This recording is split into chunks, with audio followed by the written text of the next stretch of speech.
पिछले 14 महीने चिल्लाता रहा, तुम्हारा नगर जा रहा है बेवकूफों, अबे तुम डूबने वाले हो, तुम्हारे नीचे से जमीन खिसक चुकी है, समझ नहीं रहे हो अभी भी राजनीति सूझ रही है, अभी भी नेतागिरी सूझ रही है, अभी भी तुम भाजपा वाले क्या कर रहे हो, क्यों कर रहे हो ऐसा? अरे जा रहा है सब कुछ, आ गए ना डाडो वाले, तुम भी बोल रहा था मैं, नहीं आए मेरे पीछे, अब जब डाडो में भी छेद होने लगा है, डाडो में भी दरार आ गई, तब याद आ रही है कि हमको भी जाना चाहिए। अरे मैं तो इसलिए नहीं लड़ रहा था ना कि मुझे कोई बड़ा नेता होना था, नहीं, मुझे पता था, मैंने परसों भी इनसे कहा, मीटिंग में कहा, अगर मैं जो हूँ तुम्हारी जरूरत नहीं हूँ, मैं तुम्हारी मजबूरी हूँ, क्योंकि मैं लड़ा हूँ, मैं ही लड़ सकता हूँ, मेरी जन्मभूमि है, मैं बोल सकता हूँ, मैंने ऐसी पढ़ाई की है, इसलिए तुमको मुझे सुननी पड़ रही है। लेकिन अब ये तुम सबका सवाल है, तुम सबकी आत्मा का सवाल है, अभी भी नहीं चेते, नहीं जागे, तो जो मिलने वाला है, जिसके लिए हम लड़ रहे हैं, अब जोशीमठ तो नहीं बच रहा है, अब तुम्हारे बाल बच्चों के भविष्य का मामला है, वो बचेगा कि नहीं बचेगा, तुम ये जान लो। मैं रेडी में देख के आया, रेडी में लड़ा मैं उनसे, तपोवन वालों के घरों में गया, ये डोभाल जी हैं, और कहाँ है वो रविंद्र ठपलियाल, उनके घर में गया। अरे मैंने कहा कम से कम तुम्हारे घर में मृत्यु हुई है, तुम तो हमारा साथ दो। आज तपोवन के लोग आए हैं, हमारे घरों में के दरार आ गई, सेलंग वाले यहाँ खड़े हैं कि हमारे घरों में दरार आ गई। अरे सेलंग वालों, तुम्हारे घर घर में आया था मैं, तुम्हारी रामलीला में मैं आया था, तपोवन वालों तुम्हारे घर घर में आया था। तपोवन में जिस दिन मैंने रामकिशन रावत जी यहाँ हैं, पहला भाषण दिया, स्वर्गीय मोहन प्रसाद थपलियाल जी गवाह है, पहला भाषण दिया, लोग मुझे वहाँ पीटने आए, मारने आए, उसके बावजूद मैं पीछे नहीं हुआ। सेलंग के एक लड़के ने 3 साल पहले मेरा पैर पकड़ा कि भाई साहब आप ठीक कह रहे थे, उस दिन हम आप पे पथराव कर रहे थे, आप सही कह रहे थे, तुम तब नहीं चेते, अब चेत रहे हो तो चेत जाओ, जोशीमठ तो नहीं बच रहा है। वैज्ञानिक कह चुके हैं नीचे से धरती पोपली हो गई। मैं बार बार वो उदाहरण दे रहा हूँ, तुम्हारा जो पानी पिछले 12 साल से गिर रहा था, गुब्बारे से पानी निकल रहा था, जमीन निचुड़ रही थी, नीचे जा रही है। मैं कोई तुम्हें डरा नहीं रहा हूँ, मैं सच्चाई बता रहा हूँ, और ये सच्चाई है, छोटा सा भूकंप, छोटी सी आपदा जोशीमठ को खत्म कर देगी। इसलिए अब बचाने का समय है, अपना जो जीवन है उसका भविष्य क्या होगा, मेरे बाल बच्चों का क्या होगा, हमको मकान के बदले मकान मिलेगा कि नहीं मिलेगा, हमको घर के बदले घर मिलेगा कि नहीं मिलेगा, हमारी जो जमीन जा रही है उसके बदले जमीन मिलेगी कि नहीं मिलेगी। अब राजनीति का वक्त नहीं है, अब अब्दुल सत्ती का मामला नहीं है कि बड़ा नेता, कोई नगर पालिका का चुनाव होने वाला नहीं है भाई, समझ लो इस बात को, अभी भी तैयारी मत करो, ये तैयारी मत करो, यहाँ गला मत फाड़ो इस बात के लिए। अब सवाल इसका है कि तुम्हारा भविष्य होगा कि नहीं होगा, उसके लिए मैंने मूल मंत्र दे दिया है। मूल मंत्र सिर्फ यही है कि रेडी में क्या हुआ, ये देख लो ना, ये टीवी वाले चैनल वाले आ गए, जिस दिन तक ये रहेंगे, लाइव टीवी 18, 17, 15, 13, 14, जब तक ये रहेगा, मुख्यमंत्री भी रहेगा, विधायक भी रहेगा, फलाना भी रहेगा, भाजपा वाला भी रहेगा, कांग्रेस वाला भी रहेगा। ऐसा हुआ प्रकाश, ऋणी में हुआ, टीवी कैमरा वाला गया, क्या हुआ उसके बाद, टीवी कैमरा गया, सारे टेंट उखड़ गए, चले गए। ऋणी वाले वहाँ आपदा से परेशान हैं, उनका विस्थापन होना था, हम उनके यहाँ गए, हाई कोर्ट गए, सुप्रीम कोर्ट गए, हाई कोर्ट में हम पर 50,000 का जुर्माना लगा, उसके बाद हम सुप्रीम कोर्ट गए। अगर वो फैसला भी हो गया होता तो शायद तब भी हमारा भला हो जाता।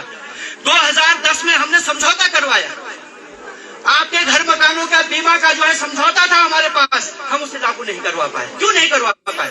आप लोगों ने साथ ही नहीं दिए, आप आए ही नहीं दोबारा। तो इसीलिए मैं कह रहा हूँ, अब जो है अगर आप ठान लोगे कि जब तक एक आदमी का फैसला नहीं हो जाता, वो गरीब है, विधवा है, अमीर है, मध्यम वर्ग है, व्यापारी है, जो है, जब तक सबका फैसला नहीं हो जाता, ऐसा नहीं कि इसका मुआवजा मिल गया तो मैं उठ के चल दिया, नहीं, जब तक सबका नहीं, चाहे वो दलित है, गरीब है, ये सब छोड़ दो इस समय।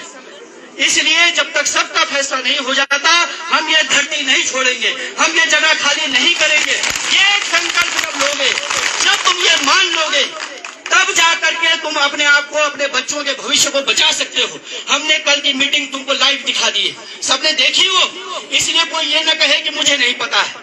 अभी कॉमरेड साहब मुझसे कह रहे थे, भरत सिंह जी तुम्हारी क्या बात हुई वहां? अरे मैंने कहा फेसबुक पे डाल दिया इसीलिए ताकि सब लोग देखें मैंने वहां क्या कहा, सचिव ने क्या कहा, क्या होने वाला है, ताकि आप जान लो। क्यों महाराज जी?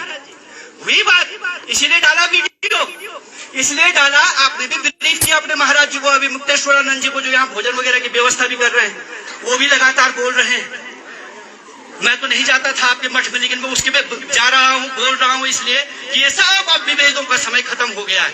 अब जो है एकजुट होने का समय है। इसलिए ये बात जान लो कि जो बात हमने कल कही है वहाँ सचिव साहब ने उसका हमको आश्वासन दिया है। सिर्फ उन्होंने कहा है कि जो बात हमने कल कही, सुनिए सुनिए, अब ये बहस का मामला नहीं है, सब जा रहा है, तुम्हारा लूट रहा है, काहे ये सब कर रहे हो? अब बचाने के लिए लड़ो।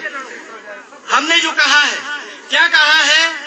एनटीपीसी की परियोजना पर तुरंत स्थायी रोक लग जाए, बंद हो जाए, ये पहली मांग। बाईपास का निर्माण तुरंत तत्काल हमेशा के लिए बंद किया जाए। तुम जो नीचे विस्फोट करते रहोगे तो बचा खुचा भी चला जाएगा।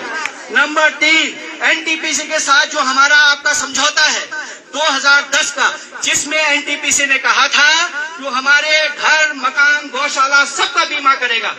हमारी मांग पर क्या हुआ था पता है? तपोवन वालों का हुआ था। एक बात झूठ नहीं है, दिल से निकली हुई पीड़ा है मेरी, मैं लड़ा हूं तुम्हारे लिए, लेकिन तुमने साथ नहीं दिया, ये दिक्कत है। सेलंग वालों से पूछो तुम्हारा बीमा हुआ कि नहीं हुआ 5 साल के लिए? तुम नहीं लड़े सेलंग वालों, मैं लड़ा था, हम लड़े थे, और तक तुम्हारा बीमा हुआ 5 साल के लिए। तो वो समझौता हमारे पास है। हमने कहा उस समझौते को तुरंत लागू करो। जैसे ही वो लागू होगा तो पिछले 12 सालों का आज तक का जिसके मकान में जरा सी भी अगर चूहे ने भी दरार लगाई है तो उसका बीमा मिले, ये हमने कहा है। अगर वो समझौता लागू हो गया तब सरकार के पास भी हमको बहुत ज्यादा भीड़ लगाने की जरूरत नहीं पड़ेगी। एक बात। तीसरी बात हम कह रहे हैं, हमने कहा कि आप जो है एक हाई पावर कमेटी बनाओ। हाई पावर का मतलब जिसके पास ताकत हो, जिसके पास निर्णय लेने की क्षमता हो, और उस हाई पावर कमेटी में सरकारी नहीं, उसमें हमारे लोगों को, स्थानीय लोगों को, जोशीमठ बचाओ संघर्ष समिति के लोगों को रखो। क्योंकि मैं जानता हूँ डाडो में किसके घर में क्या स्थिति है, मैं जानता हूँ सेलंग में यहाँ नीचे मारवाड़ी किसकी है, शैलेंद्र कुमार जी को पता है कि बाकी जोशीमठ में कहाँ क्या स्थिति है, किसकी गाय बच्ची है, किसका क्या है, किसके बच्चे कैसे हैं, हमको पता है। उस हिसाब से हम लोग वहाँ लड़ पाएंगे उस कमेटी में, आपके लिए बोल पाएंगे कि इसको ये मिलना चाहिए, इसको ये मिलना चाहिए, इसकी ये स्थिति है, ये बात। तब जो है अगर ये कमेटी बन जाती है, उसी कमेटी को यह अधिकार दिया जाए कि वो आपके जो भी पुनर्वास का सवाल है, विस्थापन का सवाल है, उसको भी हल करे वही। और अगर जोशीमठ का कुछ हिस्सा बचाया जा सकता है, एक हिस्सा तो पूरा ही जाने वाला है, कोई हिस्सा, ताकि हमारी पितरों की भूमि बची रहे। कहीं कभी हम यहाँ आए, माना हमको यहाँ बगल में बसा देते हैं, अगल बसा देते हैं, तो उस पितरों की भूमि में कभी नरसिंह के मंदिर में कभी कहीं दिया जलाने आप आए, वो भूमि बच जाए, उसका प्रबंध किया जाए कि कुछ न कुछ अंश बचा रहे। इसके लिए भी यानी कि स्टेबिलाइजेशन, जोशीमठ का स्थायीकरण हो सके, उसके प्रबंध की जिम्मेदारी भी उसी के पास हो। चौथी बात, हमने कहा जैसे माना कि आपका मकान के बदले मकान बनना है, घर के बदले घर देना है, उसके लिए टाइम बाउंड, समयबद्ध कार्यक्रम बने। ऐसा नहीं है ये चला गया है वहाँ नगर पालिका में और सालों साल वही है। भूंडार वालों के साथ क्या हुआ, उस दिन भी मैंने कहा था, अगर भूंडार वाला कोई यहाँ है तो उसको याद होगा 2013 में आपदा आई, तुम लोगों ने टेंट लगाया वहाँ फल संरक्षण में, लोगों ने तुम्हारा विरोध किया। एकमात्र मैं था, मैंने कहा उस दिन चौराहे पर, अरे आज इन पर विपदा आई है, कल तुम पर विपदा आएगी, इनके साथ खड़े रहो। तुम जो है इस बात के लिए मत लड़ो, ये बाहर वाला है भीतर वाला है, ये मत करो। कल भी ये बात चल रही थी कि नगर पालिका में उर्गम वालों को क्यों बसा दिया, मैंने कहा गलत बात है। अरे मेरा किसी का मायका है उर्गम, अरे किसी का ससुराल है उर्गम, ये क्या बात है। इस समय में एकजुट हो, जब खुशी होती है, खुशी का मौका है, मेरे घर में शादी ब्याह, तब लड़ता है आदमी, दारू पी के कहता है कि मेरी शादी में तूने घपला किया, तू भी कर। नहीं, दुख के मामले में एक होना पड़ता है, एकजुट, तब दुख जो है बांटा जाता है, तब दुख जो है घटता है। जब हम दुख के समय में एकजुट होते हैं, जाते हैं पछताओ लेके, क्यों जाते चाय पत्ती चीनी लेकर के तुम, इसलिए जाते कि हम तेरे साथ खड़े हैं भाई, और जब इतनी बड़ी विपदा आई है तब ये मत करो। एकजुट हो जाओ, पूरे ब्लॉक को एक करो अपने साथ, पूरे पैंट झंडा को अपने साथ खड़ा कर दो और तब लड़ो। ये सरकार तभी झुकी है जब हमने 3 दिन, मैंने क्या कहा था परसों, देखा मेरा वीडियो, 5 लाख 10 लाख लोग देख चुके हैं उसे। क्या कहा था मैंने, 3 दिन तुम मेरे साथ खड़े हो जाओ जोशीमठ वालों, चौथे दिन इस सरकार को मैं घुटनों पर नहीं लाया, मेरा नाम बदल देना।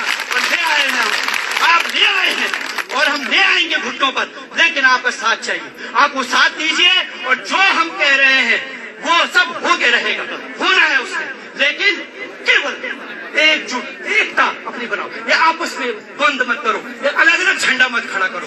मैं कह रहा हूँ जो लोग कर रहे हैं उनको भी चेतावनी दे रहा हूँ, चाहे किसी संघ का आदमी हो। कुछ परसों में तुमने जो है गड़बड़ किया वहां, जब हमने कहा था एक जगह चक्का जाम लगाओ तो एक जगह लगाओ, वो ठाकुर साहब को आपने क्या कर दिया।